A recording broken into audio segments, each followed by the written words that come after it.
2018 diesel vehicle, ಅದು ಕೂಡ automatic top variant ಆಗಿರುವಂತಹ ಒಂದು ಅಮೇಝಿಂಗ್ ಫಸ್ಟ್ ಓನರ್ ವೆಹಿಕಲ್ನ ಆಲ್ರೆಡಿ ಪರ್ಚೇಸ್ ಮಾಡಿ ಬೆಂಗಳೂರಿಗೆ ತಂದು ಕಸ್ಟಮರ್ ಕೂಡ ಡೈರೆಕ್ಟ್ ಪಿಕಪ್ ಯಾರ್ಡಿಂದನೇ ಕೂಡ ಹ್ಯಾಂಡೆಡ್ ಓವರ್ ಮಾಡಿದ್ದಾಯಿತು. ಇವತ್ತು ಈ ಒಂದು ಗಾಡಿ ಹಿನ್ನೆಲೆ ಮತ್ತು ಗಾಡಿಯನ್ನು ಹೆಂಗೆ ಪರ್ಚೇಸ್ ಮಾಡಿ ಎಷ್ಟಕ್ಕಾಯಿತು, ಇದು ಆ್ಯಕ್ಚುಲಿ ಒಳ್ಳೆ ಡೀಲಾ, ಇದರಲ್ಲಿರುವಂಥ ಸಮಸ್ಯೆಗಳು ಏನು, ಮತ್ತು ನಿಜವಾಗ್ಲೂ ಇದು ಒಳ್ಳೆ ಗಾಡಿನ, ಮತ್ತು ಯಾರಾದ್ರೂ ಕೂಡ ಮಿಡ್ ಸೆಗ್ಮೆಂಟಲ್ಲಿ ಹೈ ಕ್ವಾಲಿಟಿ ಅಂದರೆ ಬಿಲ್ಟ್ ಕ್ವಾಲಿಟಿ ಹೊಂದಿರುವಂಥ ಒಳ್ಳೆ ಪರ್ಫಾರ್ಮೆನ್ಸ್ 1.5 ಲೀಟರ್ ಇಂಜಿನ್ ಇರುವಂಥ ಪರ್ಫಾರ್ಮೆನ್ಸ್ ಇರುವಂಥ ಗಾಡಿನ ನೋಡ್ತಾ ಇದ್ದರೆ ಸೊ ಅಂಥವ್ರಿಗೆ ಈ ವಿಡಿಯೋನ ಕೂಡ ಶೇರ್ ಮಾಡಿ ಅಂತೇಳಿ ವಿಡಿಯೋನ ಮುಂದುವರಿಸ್ತಾ ಬರೋಣ.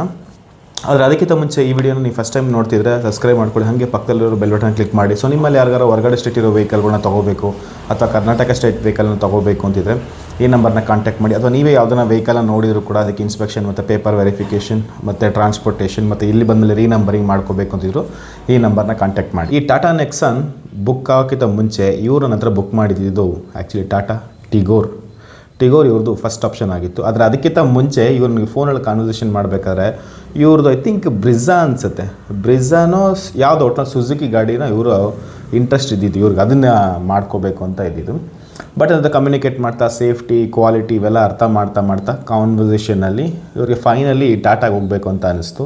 ಬಟ್ ಲೋ ಬಜೆಟ್ನಲ್ಲಿ ಸಿಗೋವಂಥದ್ದು ಸಾಧಾರಣವಾಗಿ ಅವರು ಟಿಗೋರ್ ಅಥವಾ ಟಿಯಾಗೋನ ಚೂಸ್ ಮಾಡಬೇಕಾಯಿತು. ಟಿಯಾಗೋ ತುಂಬ ಚಿಕ್ಕದಾಗ ಸ್ವಲ್ಪ ಎಕ್ಸ್ಟ್ರಾ ಸ್ಪೇಸ್ ಇರಲಿಲ್ಲ. ಸೊ ಹಂಗಾಗಿ ಟಿಗೋರ್ಗೆ ಫಸ್ಟ್ ಬುಕ್ಕಿಂಗ್ ಮಾಡ್ಕೊಂಡು ಇವತ್ತಿಗೂ ಅವ್ರ ಹೆಸರನ್ನ ಟಿಗೋರ್ ಅಂತ ಸೇವ್ ಮಾಡ್ಕೊಂಡಿದ್ದೀನಿ. ಆ್ಯಕ್ಚುಲಿ ಚೇಂಜ್ ಮಾಡಿಲ್ಲ. ಟಿಗೋರ್ಗೆ ಬುಕ್ಕಿಂಗ್ ಮಾಡಿದ್ರು.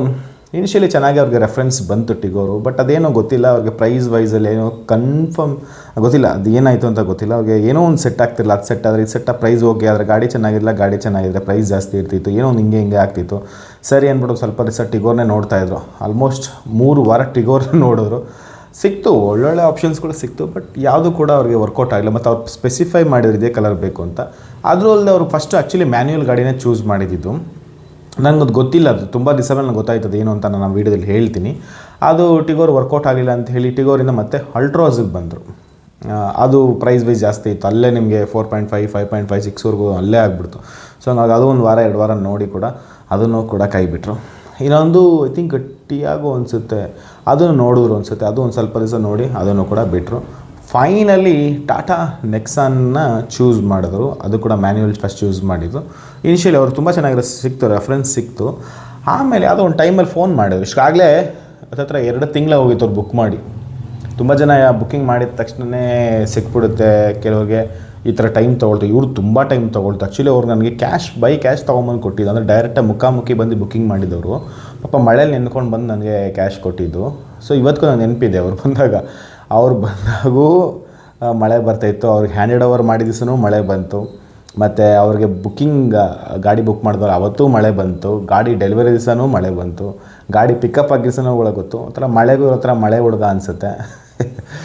ಓಕೆ, ಅವ್ರ ಹೆಸರು ಚೆನ್ನಾಗಿದೆ, ಲಾಸ್ಟಲ್ಲಿ ಹೇಳ್ತೀನಿ ಅವ್ರ ಹೆಸರು ಏನು ಅಂತ. ಕಾನ್ವರ್ಸೇಷನ್ ಮಾಡ್ತಿರ್ಬೇಕಾದ್ರೆ ಹಿಂಗೆ ಏನು ಸರಿ ಏನೋ ಸಿಗ್ತಿರಲ್ಲ, ನಂಗೆ ವರ್ಕೌಟ್ ಆಗ್ತಿಲ್ವಲ್ಲ ಅಂತೇಳಿ ಇದು ಮಾಡ್ತಿರ್ಬೇಕಾದಾಗ ಆಮೇಲೆ ನಾನು ಕೇಳಿದೆ, ನೀವು ಯಾಕೆ ಟಾಟಾ ನೆಕ್ಸಾನ್ ನೋಡ್ತಿದ್ದೀರ, ಅದು ಸ್ವಲ್ಪ ಹೆವಿ ಅನ್ನಿಸ್ಲಿಲ್ವ ಗಾಡಿ, ಸ್ವಲ್ಪ ಬಿಲ್ಟ್ ಕ್ವಾಲಿಟಿ ಹೆವಿ ಇರ್ತದೆ, ಗಾಡಿ ವೆಯ್ಟ್ ಕೂಡ ಜಾಸ್ತಿ ಇರುತ್ತೆ, ನೀವು ಅದನ್ನು ಯಾಕೆ ಚೂಸ್ ಮಾಡಿದ್ರೆ ಕೇಳಿದ್ದಕ್ಕೆ, ಇಲ್ಲ ಸರ್ ನಾನು ಡ್ರೈವರ್ ಬಿಗಿನರ್ ಅಂತ ಹೇಳಿದ್ರು. ನಂಗೆ ಶಾಕ್ ಆಗೋಯ್ತು. ಮತ್ತು ನಿಮ್ಮ ಗಾಡಿ ಓಡಿಸೋಕ್ಕೆ ಪರ್ಟಿಕ್ಯುಲರ್ ನೀಟಾಗಿ ಬರುತ್ತಾ ಅಂತ ಕೇಳಿದೆ. ಇಲ್ಲ ಸರ್ ಇವಾಗ ಕಲ್ತಿದ್ದೀನಿ ತಕ್ಕ ಮಟ್ಟಿಗೆ ಬರುತ್ತೆ ಅಂದರು. ಹಾಗಿದ್ದರು ಟಾಟಾ ನೆಕ್ಸಾನ್ ಏಕ್ದಮ್ ಮಲ್ಗೋಗಿರೋ, ಅದು ಮಿಡ್ ಸೆಗ್ಮೆಂಟ್ SUV ಅದು, ಅಂದರೆ ಕ್ರಾಸ್ ಓವರ್ ಅದು. ಸೊ ಸ್ವಲ್ಪ ಹೆವಿ ಇರುತ್ತೆ ಅದು ಕಂಪೇರ್ ಟು ನಿಮಗೆ ಕ್ರೆಟಾ ವೆನ್ಯೂ ಇವುಗಳಿಗೆಲ್ಲ ಕಂಪೇರ್ ಮಾಡಿದ್ರೆ ನೆಕ್ಸಾನ್ ಆ್ಯಕ್ಚುಲಿ ಸ್ವಲ್ಪ ಹೆವಿನೆಸ್ ಇರುತ್ತೆ ಗಾಡಿನಲ್ಲಿ. ಅದು ಆ್ಯಕ್ಚುಲಿ ಹಾರಿಯರ್ ತಮ್ಮನ ಥರ, ಅದು ಅಷ್ಟು ಹೆವಿನೆಸ್ ಇರುತ್ತೆ ಗಾಡಿ. ಅಂಥ ಗಾಡಿನ ಇವರು ಮ್ಯಾನ್ಯುಯಲ್ ಅದೇನ ಅಪ್ಪಲ್ಲಿ ಒಂದು ಚೂರು ನೀವು ಕ್ಲಸ್ ಮಿಸ್ ಮಾಡಿ ಹಿಂದೆ ಬಂತು ಅಂದರೆ, ಹಿಂದಿನ ಸುಜುಕಿ ಗಾಡಿ ಇತ್ತು ಅಂದರೆ ಮ್ಯಾಂಗೋ ಪಚ್ಚಾನೇ ಆಗಿಬಿಡ್ತದೆ. ಆ ಥರ ಇರಬೇಕಾದಾಗ ಇವ್ರಿಗೆ ಚೂಸ್ ಮಾಡೋಂಗೆ ಶಾಕ್.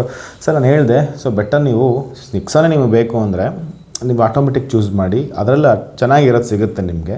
AMT ವರ್ಷನ್ ಬರುತ್ತೆ, ನಿಮಗೆ ಮೈಂಟೆನೆನ್ಸು ಈಸಿ ಇರುತ್ತೆ, ಮೈಲೇಜು ಡಿಫ್ರೆನ್ಸ್ ಏನಿರಲ್ಲ, ಚೆನ್ನಾಗೇ ಇರುತ್ತೆ, ಸಿಗುತ್ತೆ. ಇದಕ್ಕಿಂತ ಒಂದು 23 ಸಾವಿರ ಆಜು ಬಾಜಲ್ಲಿ ಬರುತ್ತೆ ಅಂಥೇಳಿ ಮಾತಾಡ್ತಿರ್ಬೇಕಾದ್ರೆ ಅವ್ರಿಗೆ ಅರ್ಥ ಆಯಿತು, ಕರೆಕ್ಟ್ ಅಲ್ವಾ ಅಂತ ಅರ್ಥ ಆಗಿ ಆಮೇಲೆ ಆಟೋಮೆಟಿಕ್ ಶುರು ಮಾಡಿದ್ವಿ.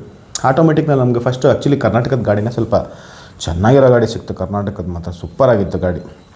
ನಾವು ಮೈಸೂರಿನಲ್ಲಿ ಒಂದು ಡೆಲಿವರಿ ಕೊಡೋಕೆ ಹೋಗಿದ್ವಿ, ಸ್ವಿಫ್ಟ್ ಗಾಡಿ ಡೆಲಿವರಿ ಕೊಡೋಕೆ ಹೋಗಿದ್ದು, ನಾನೇ ಸ್ವತಃ ಹೋಗಿದ್ದೆ.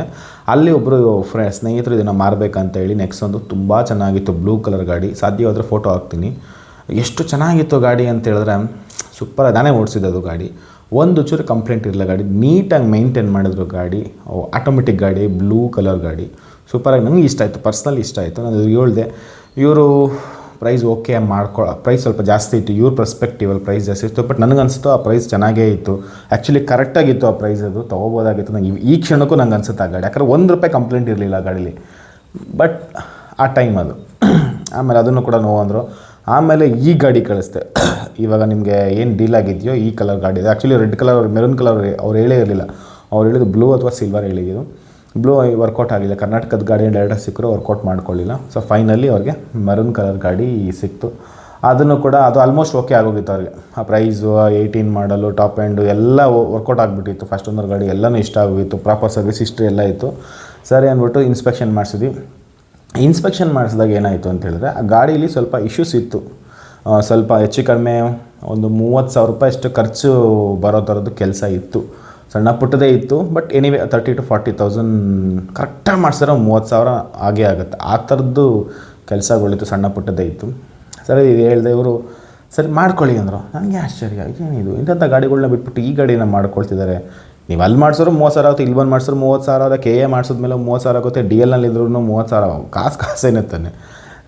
ಸರಿ ಆಯಿತು ಅಂಥೇಳಿ ಬುಕ್ಕಿಂಗ್ ಮಾಡಿದ್ವಿ. ಬುಕ್ಕಿಂಗ್ ಮಾಡಿದ್ಮೇಲೆ ಅಲ್ಲೇ ಎಲ್ಲ ಪಿಕಪ್ ಮಾಡಿ ಸೇಮ್ ಡೇನೇ ಪಿಕಪ್ ಮಾಡಿಸ್ಬೋದು. ಇವ್ರು ಸ್ವಲ್ಪ ಹೆಚ್ಚು ಕಡಿಮೆ ಟೈಮ್ ಆಯಿತು, RTGS ಎಲ್ಲ ಮಾಡೋ ಟೈಮ್ ಆಯಿತು. ಸರಿ ಅಂದ್ಬಿಟ್ಟು ಏನು ಮಾಡಿ 1 or 2 ಡೇಸ್ನೆಲ್ಲ ಪಿಕಪ್ ಮಾಡಿ, ಆ ಪಿಕಪ್ ಮಾಡಿದಾಗ ಏನಾಯಿತು, ಅಲ್ಲಿ ಸ್ವಲ್ಪ ಈಗ ಫ್ಯೂಯಲ್ ಇಶ್ಯೂಸ್ ಆಗಿದೆ. ನಿಮಗೆಲ್ಲರಿಗೂ ಗೊತ್ತಿರೋ ಹಂಗೆ. So day by day increase ಆಗ್ತಿದೆ, ಫ್ಯೂಯಲ್ ರೇಟ್ ಜಾಸ್ತಿ ಆಗ್ತಿದೆ, ಬೇರೆ ಬೇರೆ ಸರಕು ಎಲ್ಲ ರೇಟು ಜಾಸ್ತಿ ಆಗ್ತಿದೆ. ಸೊ ಇದರಿಂದ ಸ್ವಲ್ಪ ನಮ್ಮ ಸೌತ್ ಕಡೆನೇ ಇಷ್ಟು ಇರಬೇಕಾದ್ರೆ ನಾರ್ತ್ ಕಡೆ ಇನ್ನೂ ಹಾಹಾಕಾರ ಜಾಸ್ತಿ ಇದೆ. ಸೊ ಹಂಗಾಗಿ ಫ್ಯೂಯಲ್ ರಿಲೇಟೆಡ್ ಇಶ್ಯೂಸ್ಗಳು ಜಾಸ್ತಿ ಇರೋದ್ರಿಂದ 5 ದಿವಸಕ್ಕೆ 6 ದಿವಸಕ್ಕೆ ಬರುವಂಥ ವೆಹಿಕಲ್ಗಳೆಲ್ಲ 8-10 ದಿವಸ ಆಗ್ತಾಯಿದೆ. ಸೊ ಹಂಗಾಗಿ ವೆಹಿಕಲ್ ಕೂಡ ಲೇಟಾಗೆ ಬಂತು. ಆ್ಯಕ್ಚುಲಿ ನಾನೇ ಪಿಕಪ್ ಮಾಡಿದ್ದು ವೆಹಿಕಲ್. ಆ್ಯಕ್ಚುಲಿ ಬೆಂಗಳೂರು ಬರುವಂಥ ಎಲ್ಲ 95% ವೆಹಿಕಲ್ ನಾನೇ ಪಿಕ್ ಮಾಡೋದು. ನಾನು ಬುಕ್ಕಿಂಗ್ ಮಾಡಿದೆ, ಯಾರೋ ಬುಕ್ಕಿಂಗ್ ಮಾಡೋದಲ್ಲ. ನಾನು ಬುಕ್ಕಿಂಗ್ ಮಾಡೋದೆಲ್ಲ ಆಲ್ಮೋಸ್ಟ್ ನಾನೇ ಮಾಡ್ತೀನಿ, ಮ್ಯಾಕ್ಸಿಮಮ್ ನಾನೇ ಮಾಡ್ತೀನಿ. ಮಾಡಿಸಿ ಟ್ರಯಲ್ ನೋಡ್ತೀನಿ, ತುಂಬ ಚೆನ್ನಾಗಿತ್ತು ಗಾಡಿ, ಏನೂ ಇಶ್ಯೂಸ್ ಇರಲಿಲ್ಲ. ಬ್ಯಾಟ್ರಿ ಒಂದು ಡ್ರೈನ್ ಆಗೋಗಿತ್ತು. ಸೊ ಅಲ್ಲೇ ಜಂಪ್ ಸ್ಟಾರ್ಟ್ ಮಾಡಿ ಒಂದು ಸ್ವಲ್ಪ ಹೊತ್ತು ಹೈಡ್ಲಿಂಗ್ ಬಿಟ್ಟೆ, ಒಂದು 5 ನಿಮಿಷ ಬಿಟ್ಟೆ, ರೆಡಿ ಆಗೋಯಿತು. ಬೇರೆ ಏನೂ ಇಶ್ಯೂಸ್ ಇರಲಿಲ್ಲ ಗಾಡೀಲಿ. ಪರವಾಗಿಲ್ವೇ, ಚೆನ್ನಾಗೈತೆ. ನನಗೆ ಆ ಥರ ಖುಷಿ ಆಯಿತು. ಗಾಡಿ ಪರವಾಗಿಲ್ಲಪ್ಪ, ಒಳ್ಳೆ ಗಾಡಿ. ನಾನು 30-40 ಎಕ್ಸ್ಟ್ರಾ ಆಗ್ತಂಗೆ ಆಗ್ಬಿಡುತ್ತಲ್ಲ ಇವರು ಅಂತ ಅನಿಸಿ ನಾನೇ ಹೋಗಿದೆ ಖುದ್ದು. ಬಟ್ ನೋಡಿದೆ ಏನು ಆ ಥರದಿಲ್ಲ, ಒಂದು ಜನರಲ್ ಸರ್ವಿಸ್ ರಿಕ್ವೈರ್ಡ್ ಇತ್ತು ಅಷ್ಟೇ. ಇನ್ನೂ ಒಂದು 2-3 ಸರ್ವಿಸ್ ಇರೋ ಗಾಡೀಲಿ ಇನ್ನೂ ಮೇಜರ್ ಇಶ್ಯೂಸ್ ಬರಲ್ಲ ಅಂತ ಗೊತ್ತು. ಸೊ ಅದನ್ನು ಅವ್ರಿಗೆ ಹ್ಯಾಂಡ್ ಓವರ್ ಮಾಡೋಕ್ಕಾಯ್ತು. ಅವ್ರಿಗೆಲ್ಲ ಪಿಕಪ್ ಆಡ್ಗೆ ಬಂದಿದ್ದರು, ಗಾಡಿ ತೊಗೊಂಡೋಗೋದಕ್ಕೆ ಬಂದಿದ್ರು. ಸೊ ನಾನು ಕೂಡ ಅವತ್ತು ತುಂಬ ಬ್ಯುಸಿ ಇದ್ದೆ. ಸೊ ಹಂಗಾಗಿ ಅವತ್ತು ತುಂಬ ವೆಹಿಕಲ್ಸ್ಗಳಿತ್ತು, ಪಿಕಪ್ ಮಾಡೋದಿತ್ತು. ಮತ್ತು ವೀಡಿಯೋಗಳು ಮಾಡೋಕ್ಕಾಗ್ತಿರ್ಲಿಲ್ಲ. ಬೇರೆಯವ್ರಿಗೆ ಡ್ರೈವರ್ಗಳು ಕೊಟ್ಟು ಈ ಕಡೆ ಬಾಳೆಹೊನ್ನೂರು ಒಂದು ಹುಬ್ಳಿ ಹತ್ರ ಯಾವುದೋ ಒಂದು ಊರು, ನನಗೆ ನೆನಪಾಗ್ತಿಲ್ಲ, ಅಲ್ಲೊಂದು ಡೆಲಿವರಿ ಇತ್ತು, ಚೆನ್ನೈಗೊಂದು ಡೆಲಿವರಿ ಇತ್ತು. ಅದು ಅವ್ರು TN TN02 ಮಾಡಿಸ್ಕೊಳ್ತೀನಿ ಅಂದರು. ಸೊ ಹಂಗಾಗಿ ಅವ್ರಿಗೆ ಅಲ್ಲಿ ಕೊಟ್ಟೆ. ಸೊ ಹಿಂಗೆ ವೆಹಿಕಲ್ಗಳು ಡೆಲಿವರಿ ಜಾಸ್ತಿ ಇರೋದ್ರಿಂದ ಸೊ ಅವ್ರಿಗೆಲ್ಲೇ ಪಿಕಪ್ ಹೇಳಲು ಕೊಟ್ಟೆ.